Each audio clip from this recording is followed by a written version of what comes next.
Bonjour à tous et bienvenue dans Direct Santé, votre rendez-vous dédié à la santé et au bien-être de toute la famille. Source de gêne pour l'entourage, le ronflement est un motif de consultation de plus en plus fréquent.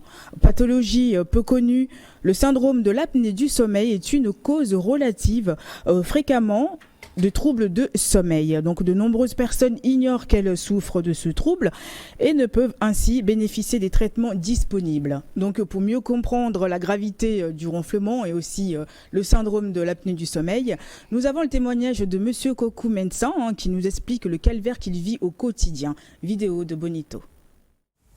Ce matin, c'est la visite de contrôle pour le patient du docteur Elan Efadji. Réveil intempestif dans la nuit, ronflement sévère et une nette propension à s'endormir de façon excessive durant la journée sont des signaux d'alerte de l'apnée du sommeil. Le risque est donc plus élevé de développer une maladie cardiovasculaire comme une crise cardiaque ou un accident vasculaire cérébral. Je ne savais pas que je ferais des apnées de sommeil.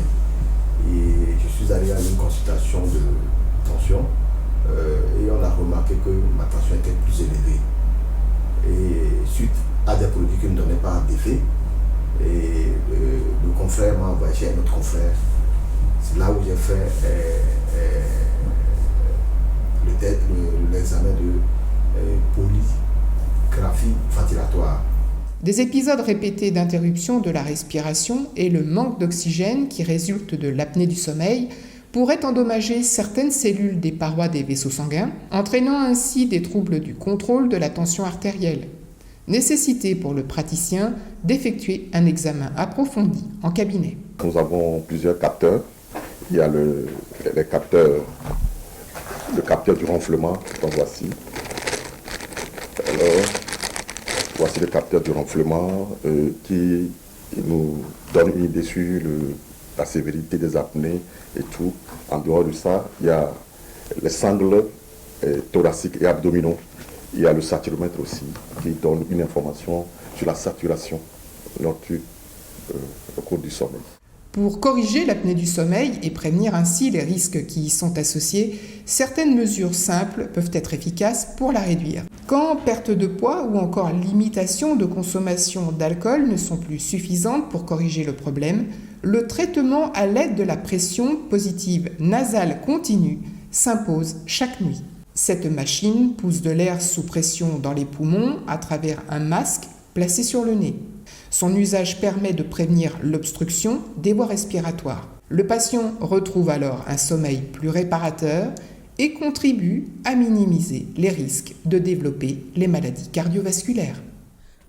Je suis accompagnée donc ce matin de mon binôme, un docteur Fessal, un spécialiste de santé, donc qui est là aussi pour nous répondre, pour nous éclairer aussi sur ce sujet. Bonjour docteur Fessal. Bonjour.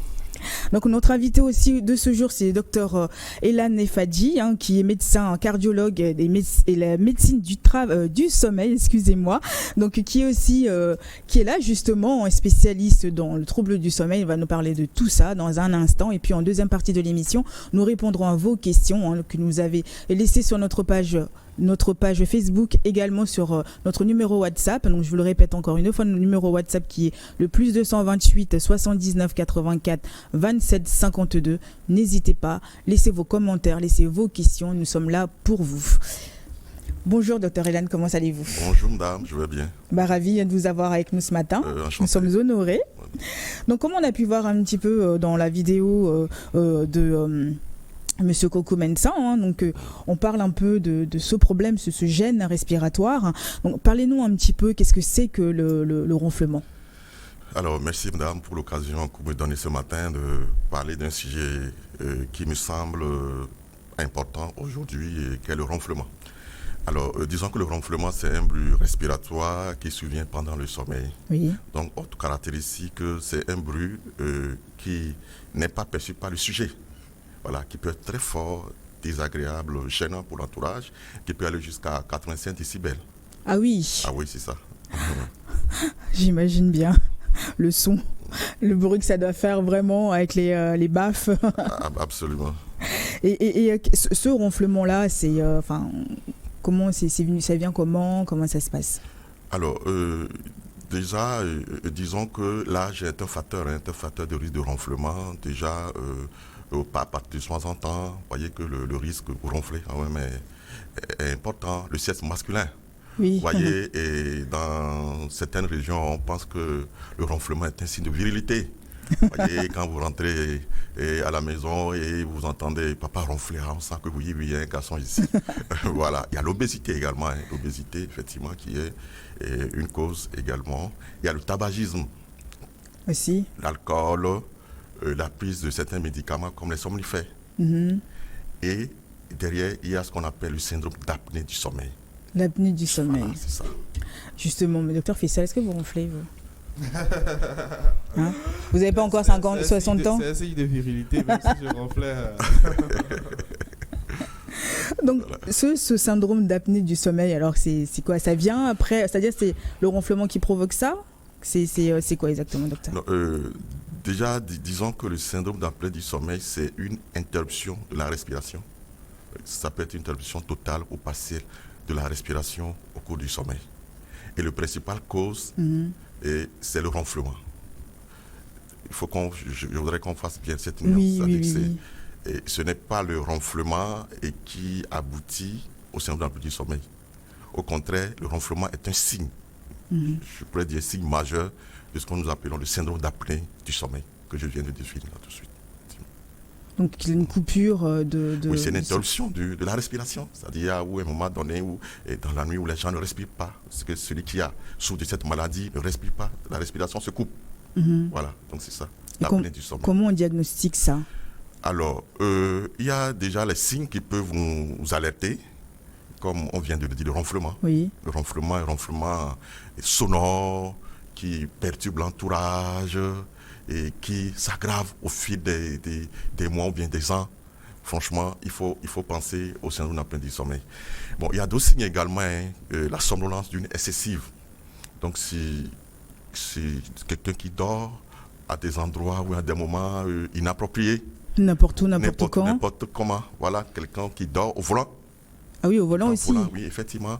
Voilà, donc quelqu'un qui, au cours d'une discussion comme ça, comme celle-ci, qui peut somnoler, qui peut dormir, au cours d'une réunion, dormir à tout bout de champ. Voilà, donc il faut penser au syndrome d'apnée du sommeil. Il y a d'autres signes mineurs. Il y a chez les hommes la dysfonction érectile. Oui. Ah oui, la dysfonction érectile. L'impuissance sexuelle peut être un signe du syndrome d'apnée du sommeil. Mais ça va loin. Oui, ça va absolument. Très loin. Oui. Donc, et docteur, je pense également par rapport aux pauses là, à l'apnée, qui survient en milieu ou sinon au cours du sommeil, que l'entourage peut détecter. Ah oui, avec le bruit que ça fait. C'est indépendamment du ronflement. Oui, bien sûr. Ça, vous avez touché du doigt un aspect important. Un aspect important, effectivement. L'entourage peut mettre en évidence ces pauses respiratoires. Effectivement. Mais toujours est-il que c'est le ronflement qui est le principal signe. Je vais vous raconter une anecdote. J'ai reçu un patient en consultation comme ça qui me disait que effectivement c'est sa fille de 5 ans qui lui a posé le diagnostic de syndrome d'apnée du sommeil. Ah bon? Ah oui, le matin sa fille lui a dit papa, mais tu dors comme une vache. Mais le papa choqué dit mais explique-moi pourquoi. Comment je dors comme une vache? Et sa petite fille lui dit ah oui papa, quand tu dors tu fais parce qu'entre-temps on leur a appris les bruits des animaux et tout. Voilà, donc c'est ce qui a stimulé le papa à consulter et à la fin effectivement c'était un syndrome d'apnée du sommeil. Voilà. Donc au moins oui c'est l'entourage qui mais ça peut être grave ça non Oui, le syndrome d'apnée du sommeil est une maladie potentiellement grave. Ah oui.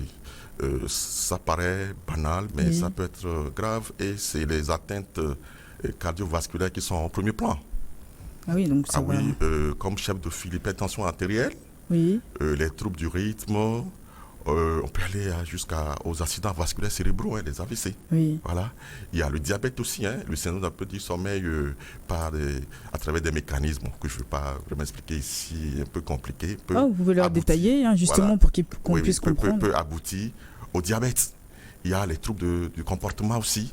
la dépression qui peut aller même jusqu'au suicide. L'anxiété. Vous voyez, l'oubli, l'anxiété, l'oubli, le trouble de concentration et tout. Et en dehors de ça, il y a le risque accidentologique. Vous voyez, et je voudrais préciser d'abord quelque chose. Quelqu'un qui fait l'apnée du sommeil ne dort pas suffisamment. Le sommeil est superficiel. Vous voyez, et en réalité, sur le plan physiopathologique, qu'est-ce qui se passe? L'apnée du sommeil, c'est une obstruction des voies aériennes respiratoires au cours du sommeil. À un moment donné, les voies respiratoires, surtout la partie qui est située derrière la langue, a tendance à se fermer. Les parois ont tendance à se collaber, voilà, se toucher. Donc c'est le passage forcé de l'air qui entraîne ce bruit-là. D'accord. Et à un moment donné, ça se bloque totalement. Et pour que la personne, pour que l'air revienne, ou bien la personne respire à nouveau, il faudrait que ça s'ouvre. Voilà.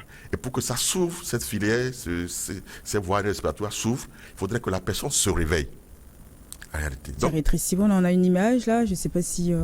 Voilà. Là, ça rétrécit au niveau du bas. C'est ça, effectivement. Donc, la personne se réveille. Quelqu'un qui fait l'apnée du sommeil se réveille. En sursaut? Non, pas forcément. Bon, il y a des gens qui peuvent se réveiller en sursaut. Mais se réveille. Parce que quand il ne se réveille pas, la vie pouvait s'arrêter là.